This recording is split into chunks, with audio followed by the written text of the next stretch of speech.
Sci-Flix presents a classic sci-fi audiobook. You're listening to The Crystal Crypt by Philip K. Dick. Welcome to this audiobook of The Crystal Crypt, a thrilling classic by one of science fiction's most iconic authors, Philip K. Dick. First published in 1954 in Planet Stories magazine, The Crystal Crypt draws us into a future of interplanetary tension and intrigue. As humanity and Martians teeter on the edge of war, a spaceship departing from Mars carries passengers desperate to escape. Among them hides a dark secret, the perpetrators of a mysterious crime, the disappearance of an entire Martian city. In this tale of espionage and deception, Dick masterfully explores themes of trust, technology, and the fragile balance of peace between worlds. Prepare yourself for a suspenseful journey through the stars with The Crystal Crypt.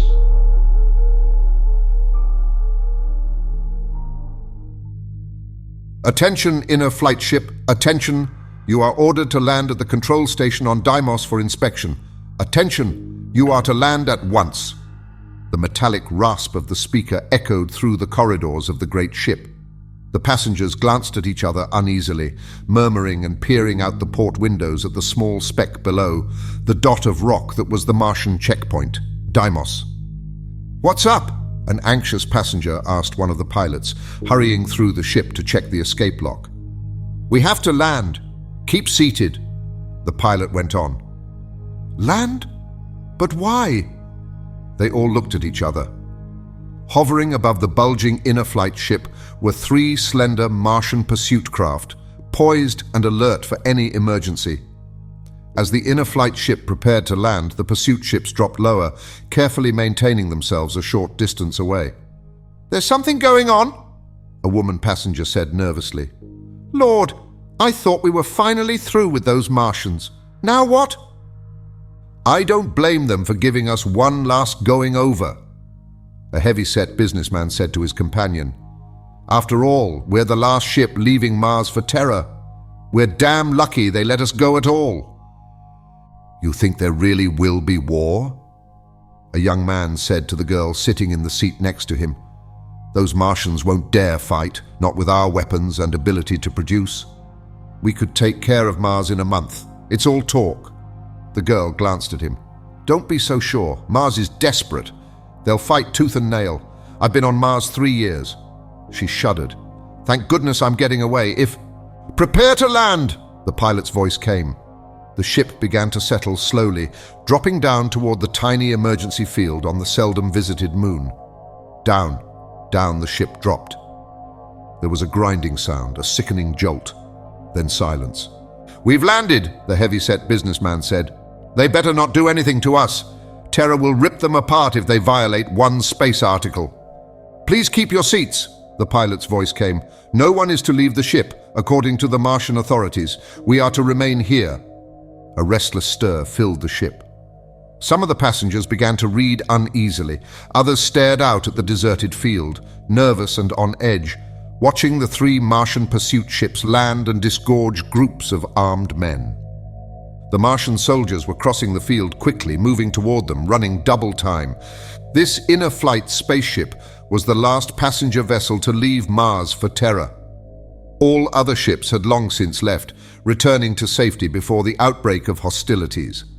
The passengers were the very last to go, the final group of Terrans to leave the grim red planet, businessmen, expatriates, tourists, any and all Terrans who had not already gone home. "What do you suppose they want?" the young man said to the girl. "It's hard to figure Martians out, isn't it? First they give the ship clearance, let us take off, and now they radio us to set down again. By the way, my name's Thatcher, Bob Thatcher. Since we're going to be here a while..." The port lock opened. Talking ceased abruptly as everyone turned. A black-clad Martian official, a province lighter, stood framed against the bleak sunlight, staring around the ship. Behind him, a handful of Martian soldiers stood waiting, their guns ready. "This will not take long," the leader said, stepping into the ship, the soldiers following him. "You will be allowed to continue your trip shortly." An audible sigh of relief went through the passengers. "Look at him," the girl whispered to Thatcher. "How I hate those black uniforms." "He's just a provincial lighter," Thatcher said. "Don't worry." The lighter stood for a moment, his hands on his hips, looking around at them without expression. "I have ordered your ship grounded so that an inspection can be made of all persons aboard," he said. "You Terrans are the last to leave our planet. Most of you are ordinary and harmless. I am not interested in you. I am interested in finding 3 saboteurs, 3 Terrans, 2 men and a woman, who have committed an incredible act of destruction and violence. They are said to have fled to this ship." Murmurs of surprise and indignation broke out on all sides. The lighter motioned the soldiers to follow him up the aisle. 2 hours ago, a Martian city was destroyed. Nothing remains, only a depression in the sand where the city was. The city and all its people have completely vanished. An entire city destroyed in a second. Mars will never rest until the saboteurs are captured, and we know they are aboard this ship. "It's impossible," the heavy-set businessman said. "There aren't any saboteurs here." "We'll begin with you," the lighter said to him, stepping up beside the man's seat. One of the soldiers passed the lighter a square metal box. "This will soon tell us if you're speaking the truth. Stand up, get on your feet." The man rose slowly, flushing. "See here. Are you involved in the destruction of the city? Answer!" The man swallowed angrily.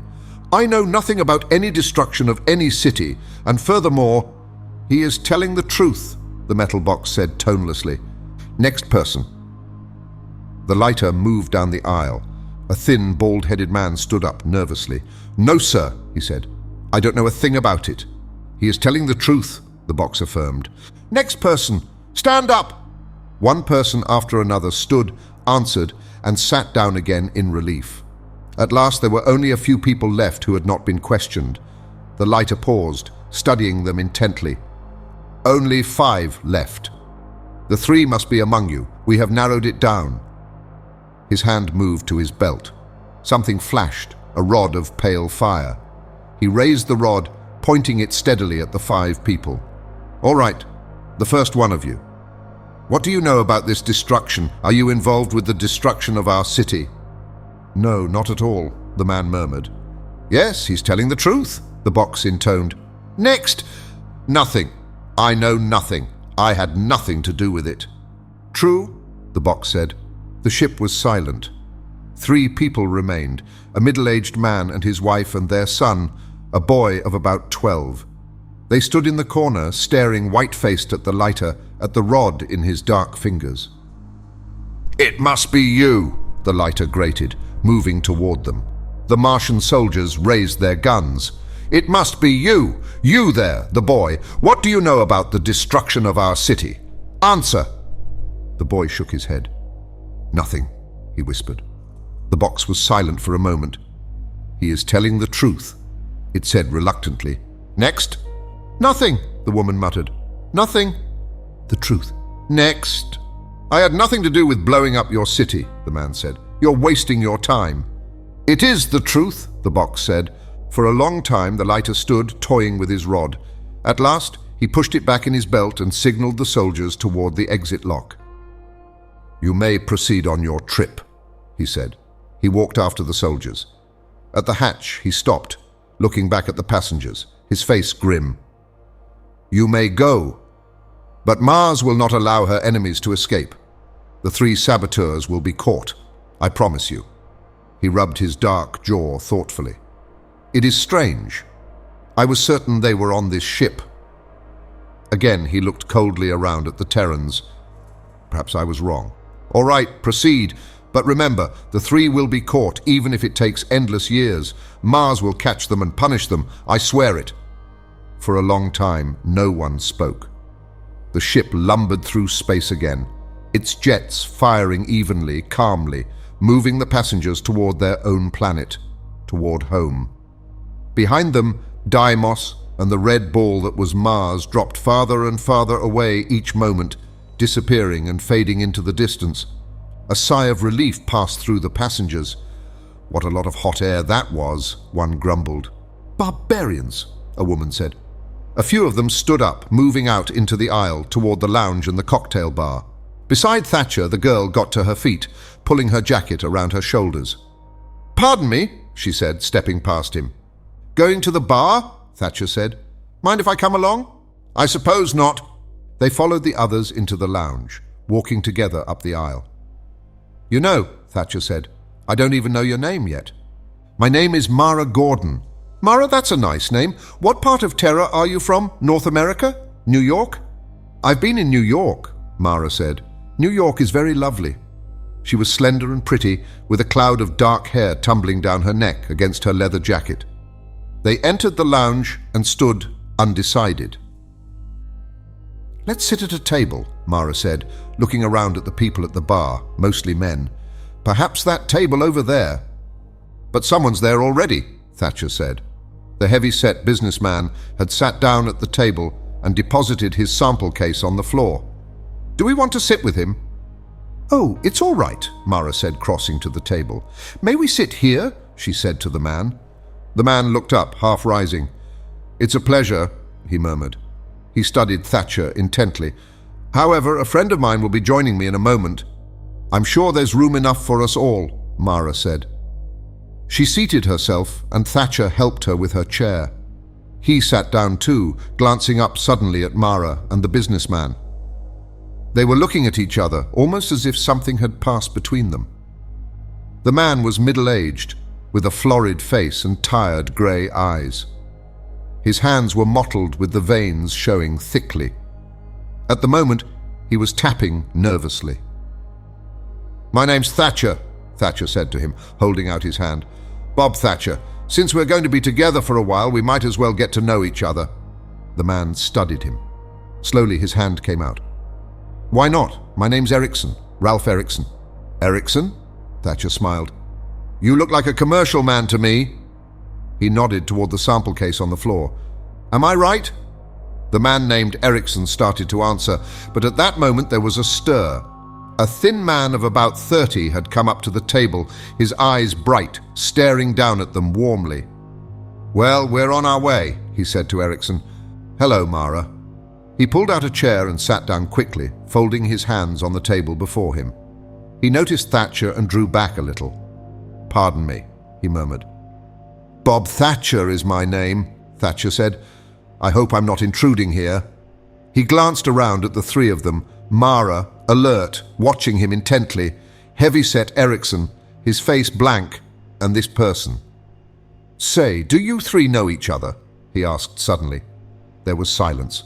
The robot attendant slid over soundlessly, poised to take their orders. Erickson roused himself. "Let's see," he murmured. "What will we have? Mara? Whiskey and water? You, Jan?" The bright, slim man smiled. "The same. Thatcher? Gin and tonic." "Whiskey and water for me, also," Erickson said. The robot attendant went off. It returned at once with the drinks, setting them on the table. Each took his own. "Well," Erickson said, holding his glass up, "to our mutual success." All drank. Thatcher and the three of them, heavy-set Erickson, Mara, her eyes nervous and alert, Jan, who had just come. Again a look passed between Mara and Erickson, a look so swift that he would not have caught it had he not been looking directly at her. "What line do you represent, Mr. Erickson?" Thatcher asked. Erickson glanced at him, then down at the sample case on the floor. He grunted. "Well, as you can see, I'm a salesman." Thatcher smiled. "I knew it. You get so you can always spot a salesman right off by his sample case. A salesman always has to carry something to show. What are you in, sir?" Erickson paused. He licked his thick lips, his eyes blank and lidded, like a toad's. At last he rubbed his mouth with his hand and reached down, lifting up the sample case. He set it on the table in front of him. "Well," he said, "perhaps we might even show Mr. Thatcher." They all stared down at the sample case. It seemed to be an ordinary leather case, with a metal handle and a snap lock. "I'm getting curious," Thatcher said. "What's in there? You're all so tense. Diamonds? Stolen jewels?" Jan laughed harshly, mirthlessly. "Eric, put it down. We're not far enough away yet." "Nonsense," Eric rumbled. "We're away, Jan." "Please," Mara whispered. "Wait, Eric. Wait! Why? What for? You're so accustomed to—" "Eric," Mara said. She nodded toward Thatcher. "We don't know him, Eric. Please." "He's a Terran, isn't he?" Erickson said. "All Terrans are together in these times."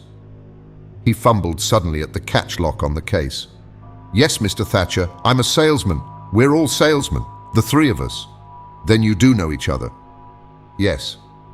Erickson nodded. His two companions sat rigidly, staring down.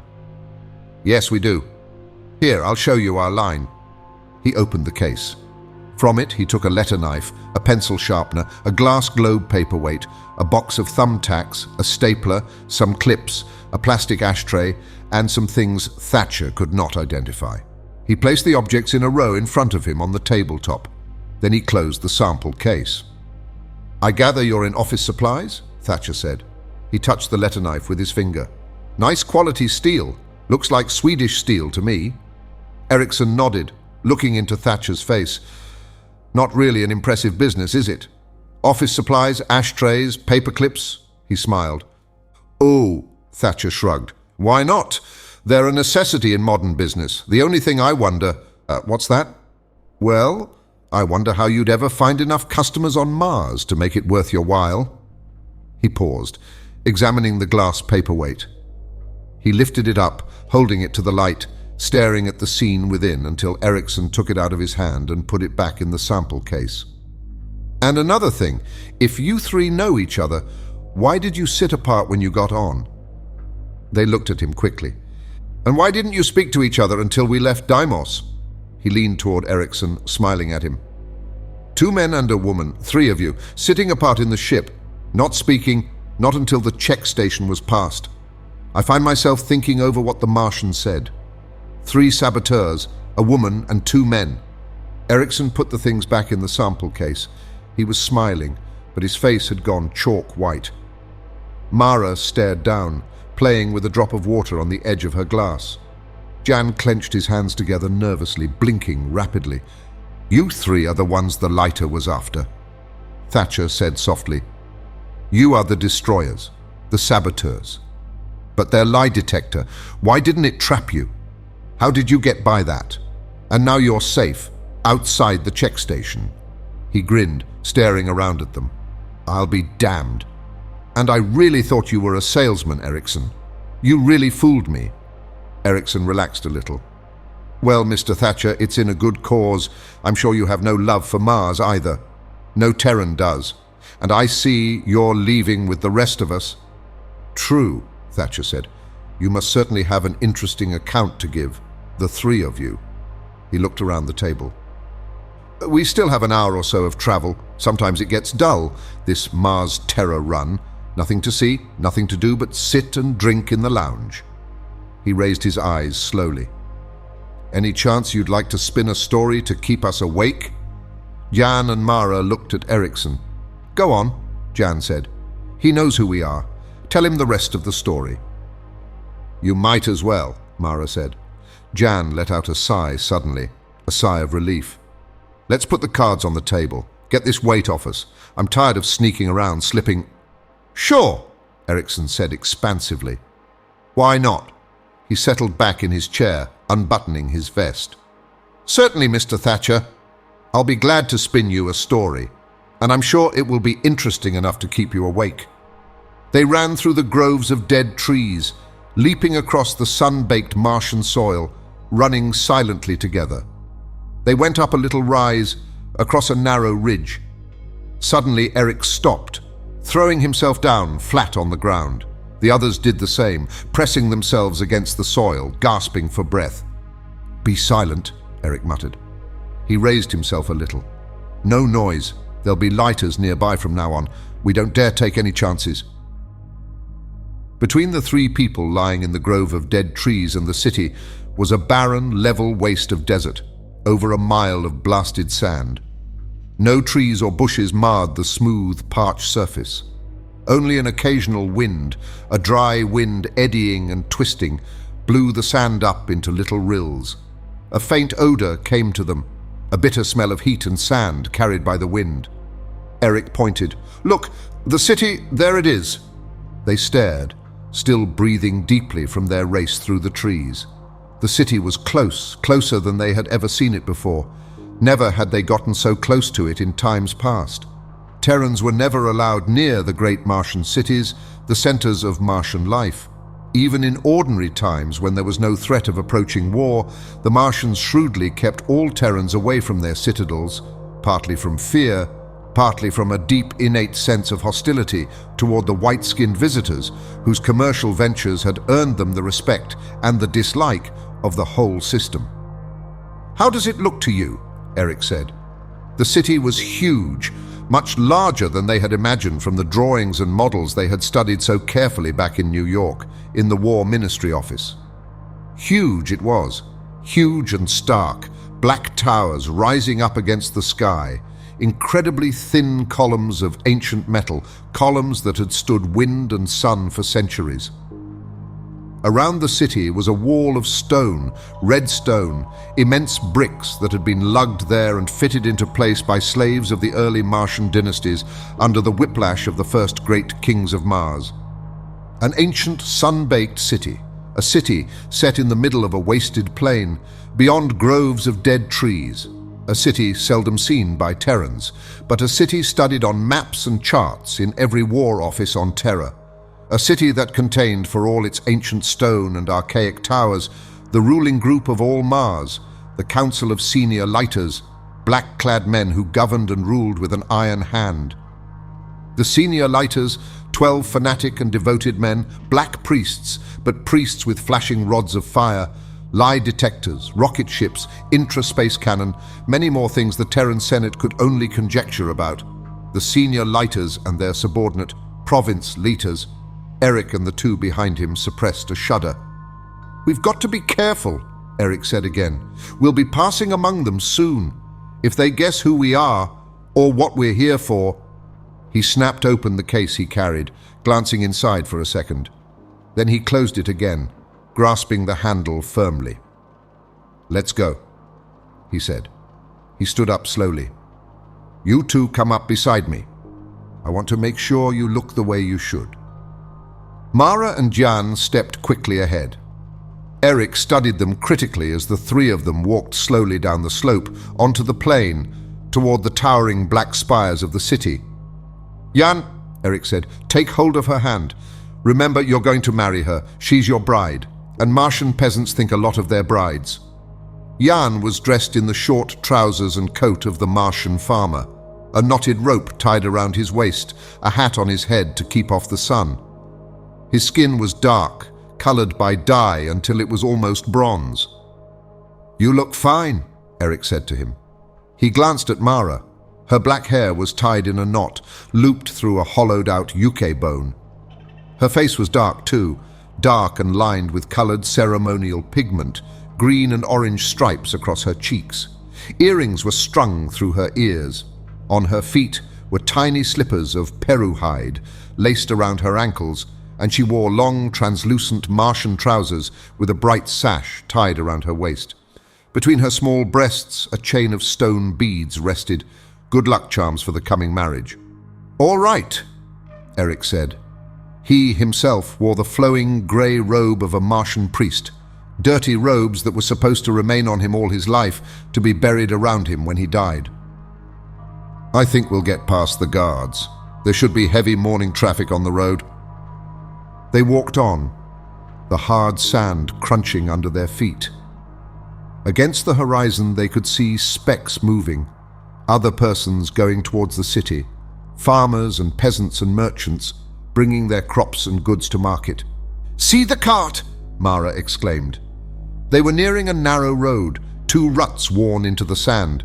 A Martian hoofer was pulling the cart, its great sides wet with perspiration, its tongue hanging out. The cart was piled high with bales of cloth, rough country cloth, hand-dipped. A bent farmer urged the hoofer on. "And there," she pointed, smiling. A group of merchants riding small animals were moving along behind the cart, Martians in long robes, their faces hidden by sand masks. On each animal was a pack, carefully tied on with rope. And beyond the merchants, plodding dully along, were peasants and farmers in an endless procession. some riding carts or animals, but mostly on foot. Mara and Jan and Eric joined the line of people, melting in behind the merchants. No one noticed them. No one looked up or gave any sign. The march continued as before. Neither Jan nor Mara said anything to each other. They walked a little behind Eric, who paced with a certain dignity, a certain bearing becoming his position. Once he slowed down, pointing up at the sky. "Look," he murmured in the Martian Hill dialect. "See that?" 2 black dots circled lazily. Martian patrol craft, the military on the outlook for any sign of unusual activity. War was almost ready to break out with terror. Any day, almost any moment. "We'll be just in time," Eric said. "Tomorrow will be too late. The last ship will have left Mars." "I hope nothing stops us," Mara said. "I want to get back home when we're through." Half an hour passed. They neared the city, the wall growing as they walked, rising higher and higher until it seemed to blot out the sky itself. A vast wall, a wall of eternal stone that had felt the wind and sun for centuries. A group of Martian soldiers were standing at the entrance, the single passage gate hewn into the rock, leading to the city. As each person went through, the soldiers examined him, poking his garments, looking into his load. Eric tensed. The line had slowed almost to a halt. "It'll be our turn soon," he murmured. "Be prepared." "Let's hope no Leeters come around," Jan said. "The soldiers aren't so bad." Mara was staring up at the wall and the towers beyond. Under their feet the ground trembled, vibrating and shaking. She could see tongues of flame rising from the towers, from the deep underground factories and forges of the city. The air was thick and dense with particles of soot. Mara rubbed her mouth, coughing. "Here they come," Eric said softly. The merchants had been examined and allowed to pass through the dark gate, the entrance through the wall into the city. They and their silent animals had already disappeared inside. The leader of the group of soldiers was beckoning impatiently to Eric, waving him on. "Come along," he said. "Hurry up there, old man." Eric advanced slowly, his arms wrapped around his body, looking down at the ground. "Who are you and what's your business here?" the soldier demanded, his hands on his hips, his gun hanging idly at his waist. Most of the soldiers were lounging lazily, leaning against the wall, some even squatting in the shade. Flies crawled on the face of one who had fallen asleep, his gun on the ground beside him. "My business," Eric murmured. "I am a village priest." "Why do you want to enter the city?" "I must bring these 2 people before the magistrate to marry them." He indicated Mara and Jan, standing a little behind him. "That is the law the Lighters have made." The soldier laughed. He circled around Eric. "What do you have in that bag you carry?" "Laundry. We stay the night." "What village are you from?" "Kranos." "Kranos?" The soldier looked to a companion. "Ever heard of Kranos?" "A backward pigsty. I saw it once on a hunting trip." The leader of the soldiers nodded to Jan and Mara. The 2 of them advanced, their hands clasped, standing close together. One of the soldiers put his hand on Mara's bare shoulder, turning her around. "Nice little wife you're getting," he said. "Good and firm looking," he winked, grinning lewdly. Jan glanced at him in sullen resentment. The soldiers guffawed. "All right," the leader said to Eric. "You people can pass." Eric took a small purse from his robes and gave the soldier a coin. Then the 3 of them went into the dark tunnel that was the entrance, passing through the wall of stone into the city beyond. They were within the city. "Now," Eric whispered, "hurry." Around them the city roared and cracked, the sound of 1,000 vents and machines, shaking the stones under their feet. Eric led Mara and Jan into a corner by a row of brick warehouses. People were everywhere, hurrying back and forth, shouting above the din, merchants, peddlers, soldiers, street women. Eric bent down and opened the case he carried. From the case, he quickly took 3 small coils of fine metal. Intricate meshed wires and veins worked together into a small cone. Jan took one and Mara took one. Eric put the remaining cone into his robe and snapped the case shut again. Now remember, the coils must be buried in such a way that the line runs through the center of the city. We must trisect the main section, where the largest concentration of buildings is. Remember the maps. Watch the alleys and streets carefully. Talk to no one if you can help it. Each of you has enough Martian money to buy your way out of trouble. Watch especially for cut purses, and for heaven's sake, don't get lost. Eric broke off. Two black-clad lighters were coming along the inside of the wall, strolling together with their hands behind their backs. They noticed the three who stood in the corner by the warehouses and stopped. "Go," Eric muttered. "And be back here at sundown," he smiled grimly, "or never come back." Each went off a different way, walking quickly without looking back. The lighters watched them go. "The little bride was quite lovely," one lighter said. "Those hill people have the stamp of nobility in their blood from the old times." "A very lucky young peasant to possess her," the other said. They went on.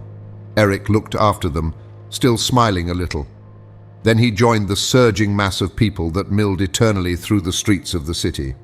At dusk, they met outside the gate. The sun was soon to set, and the air had turned thin and frigid. It cut through their clothing like knives. Mara huddled against Jan, trembling and rubbing her bare arms. "Well," Eric said, "did you both succeed?" Around them, peasants and merchants were pouring from the entrance, leaving the city to return to their farms and villages, starting the long trip back across the plain towards the hills beyond. None of them noticed the shivering girl and the young man and the old priest standing by the wall. "Mine's in place," Jan said, "on the other side of the city, on the extreme edge. Buried by a well." "Mine's in the industrial section," Mara whispered, her teeth chattering. "Jan, give me something to put over me. I'm freezing." "Good," Eric said. Then the three coils should trisect dead center if the models were correct. He looked up at the darkening sky. Already stars were beginning to show. Two dots, the evening patrol, moved slowly toward the horizon. "Let's hurry. It won't be long." They joined the line of Martians moving along the road, away from the city. Behind them, the city was losing itself in the somber tones of night, its black spires disappearing into darkness. They walked silently with the country people until the flat ridge of dead trees became visible on the horizon. Then they left the road and turned off, walking toward the trees. "Almost time," Eric said. He increased his pace, looking back at Jan and Mara impatiently. "Come on!" They hurried, making their way through the twilight, stumbling over rocks and dead branches up the side of the ridge. At the top, Eric halted, standing with his hands on his hips, looking back. "See," he murmured, "the city. The last time we'll ever see it this way." "Can I sit down?" Mara said. "My feet hurt me."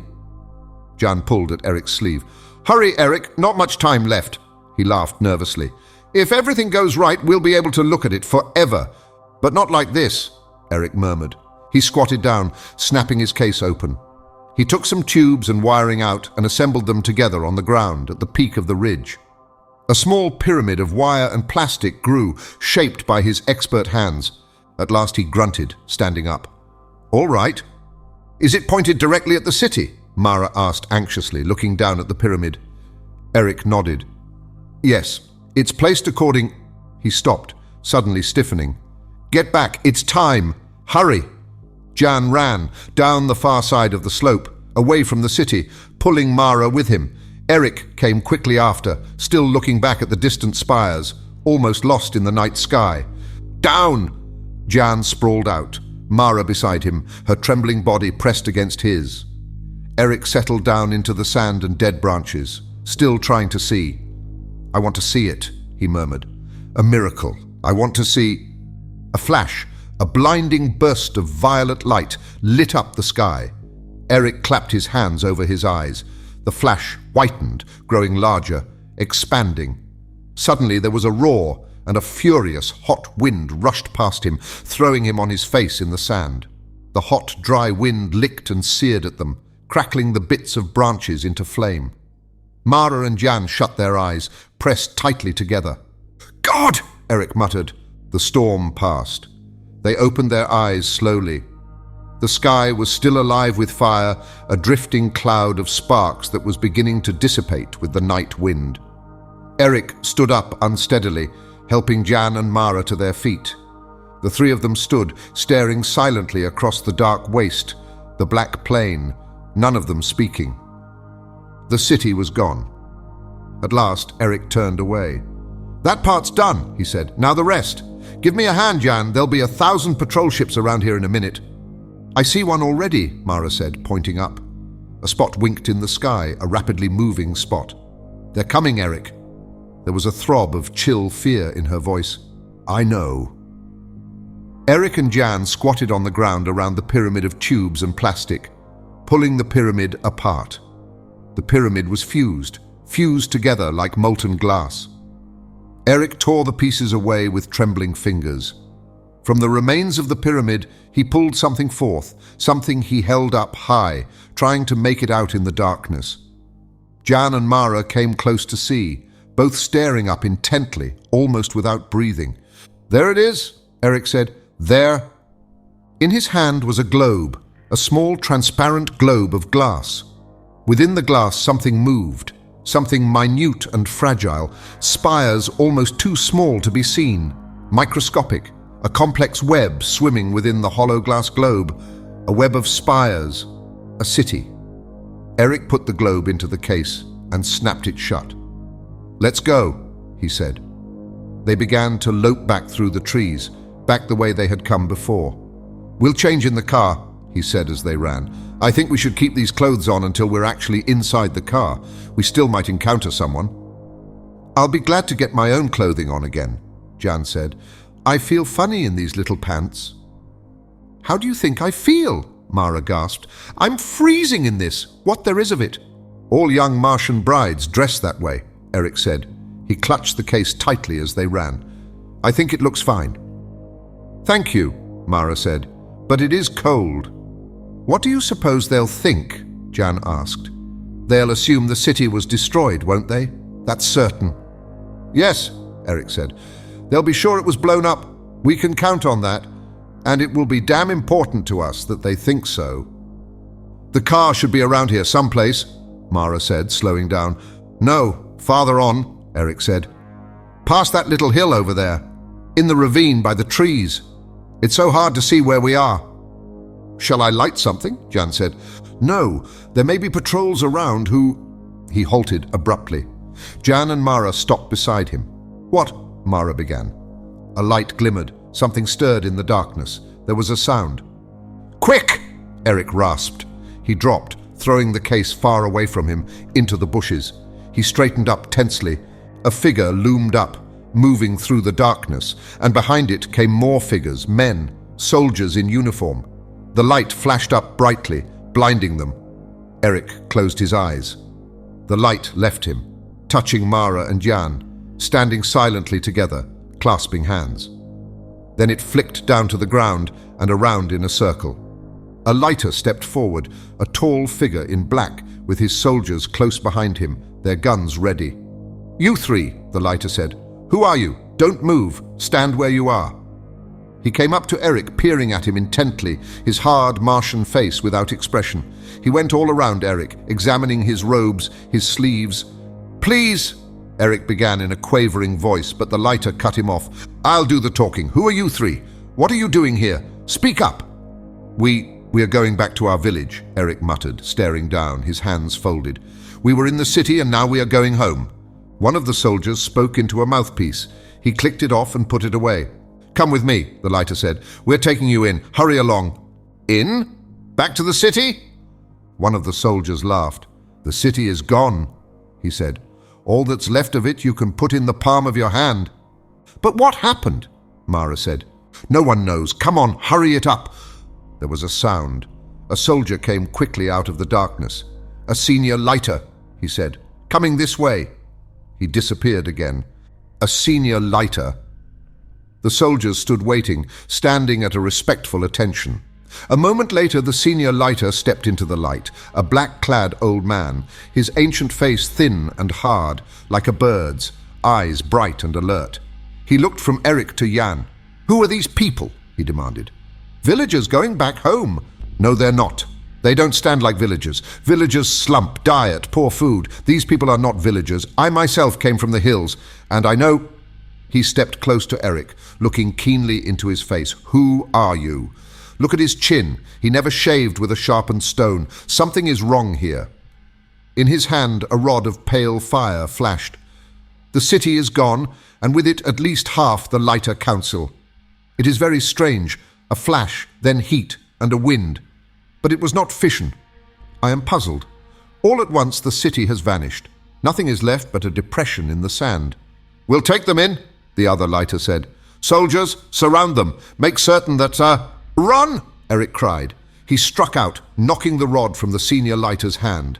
They were all running, soldiers shouting, flashing their lights, stumbling against each other in the darkness. Eric dropped to his knees, groping frantically in the bushes. His fingers closed over the handle of the case and he leaped up. In Terran, he shouted to Mara and Jan, "Hurry! To the car! Run!" He set off, down the slope, stumbling through the darkness. He could hear soldiers behind him, soldiers running and falling. A body collided against him and he struck out. Someplace behind him there was a hiss, and a section of the slope went up in flames. The lighter's rod— "Eric!" Mara cried from the darkness. He ran toward her. Suddenly he slipped, falling on a stone, confusion and firing, the sound of excited voices. "Eric, is that you?" Jan caught hold of him, helping him up. "The car! It's over here! Where's Mara?" "I'm here!" Mara's voice came. "Over here, by the car!" A light flashed. A tree went up in a puff of fire, and Eric felt the singe of the heat against his face. He and Jan made their way toward the girl. Mara's hand caught his in the darkness. "Now, the car," Eric said. "If they haven't got to it." He slid down the slope into the ravine, fumbling in the darkness, reaching and holding onto the handle of the case. Reaching. He touched something cold and smooth. Metal, a metal door handle. Relief flooded through him. "I found it, Jan! Get inside! Mara, come on!" He pushed Jan past him into the car. Mara slipped in after Jan, her small, agile body crowding in beside him. "Stop!" a voice shouted from above. "There's no use hiding in that ravine. We'll get you. Come up and—" The sound of voices was drowned out by the roar of the car's motor. A moment later they shot into the darkness, the car rising into the air. Treetops broke and cracked under them as Eric turned the car from side to side, avoiding the groping shafts of pale light from below, the last furious thrusts from the two lighters and their soldiers. Then they were away, above the trees, high in the air, gaining speed each moment, leaving the knot of Martians far behind. "Toward Marsport," Jan said to Eric. "Right?" Eric nodded. "Yes. We'll land outside the field, in the hills. We can change back to our regular clothing there, our commercial clothing. Damn it, we'll be lucky if we can get there in time for the ship." "The last ship," Mara whispered, her chest rising and falling. "What if we don't get there in time?" Eric looked down at the leather case in his lap. "We'll have to get there," he murmured. "We must." For a long time there was silence. Thatcher stared at Erickson. The older man was leaning back in his chair, sipping a little of his drink. Mara and Jan were silent. "So you didn't destroy the city," Thatcher said. "You didn't destroy it at all. You shrank it down and put it in a glass globe, in a paperweight. And now you're salesman again, with a sample case of office supplies." Erickson smiled. He opened the briefcase and reaching into it, he brought out the glass globe paperweight. He held it up, looking into it. "Yes, we stole the city from the Martians. That's how we got by the lie detector. It was true that we knew nothing about a destroyed city. But why?" Thatcher said. "Why steal a city? Why not merely bomb it?" "Ransom," Mara said fervently, gazing into the globe, her dark eyes bright. "Their biggest city, half of their council, in Eric's hand." "Mars will have to do what Terra asks," Erickson said. "Now Terra will be able to make her commercial demands felt. Maybe there won't even be a war. Perhaps Terra will get her way without fighting." Still smiling, he put the globe back into the briefcase and locked it. "Quite a story," Thatcher said. "What an amazing process, reduction of size. A whole city reduced to microscopic dimensions? Amazing! No wonder you were able to escape. With such daring as that, no one could hope to stop you." He looked down at the briefcase on the floor.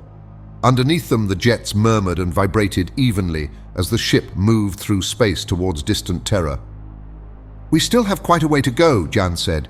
"You've heard our story, Thatcher. Why not tell us yours? What sort of line are you in? What's your business?" "Yes," Mara said. "What do you do?" "What do I do?" Thatcher said. "Well, if you like, I'll show you." He reached into his coat and brought out something that flashed and glinted, something slender, a rod of pale fire. The three stared at it. Sickened shock settled over them slowly. Thatcher held the rod loosely, calmly, pointing it at Erickson. "We knew you three were on this ship," he said. "There was no doubt of that, but we did not know what had become of the city. My theory was that the city had not been destroyed at all, that something else had happened to it. Council instruments measured a sudden loss of mass in that area, a decrease equal to the mass of the city. Somehow the city had been spirited away, not destroyed, but I could not convince the other council lighters of it. I had to follow you alone." Thatcher turned a little, nodding to the men sitting at the bar. The men rose at once, coming toward the table. "A very interesting process you have. Mars will benefit a great deal from it. Perhaps it will even turn the tide in our favor. When we return to Marsport, I wish to begin work on it at once. And now, if you will please pass me the briefcase." The end.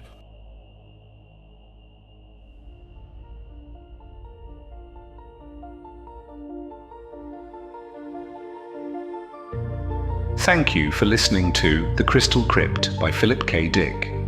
We hope you enjoyed this journey into classic science fiction. If you'd like to explore more timeless stories, be sure to visit our channel, where you'll find a wide selection of audiobooks ranging from science fiction to adventure, non-fiction, documentary, and more. If you enjoyed this audiobook, don't forget to like the video, subscribe to the channel, and leave a comment letting us know which stories you'd like to hear next. Your engagement helps us continue to bring classic literature to life for listeners like you.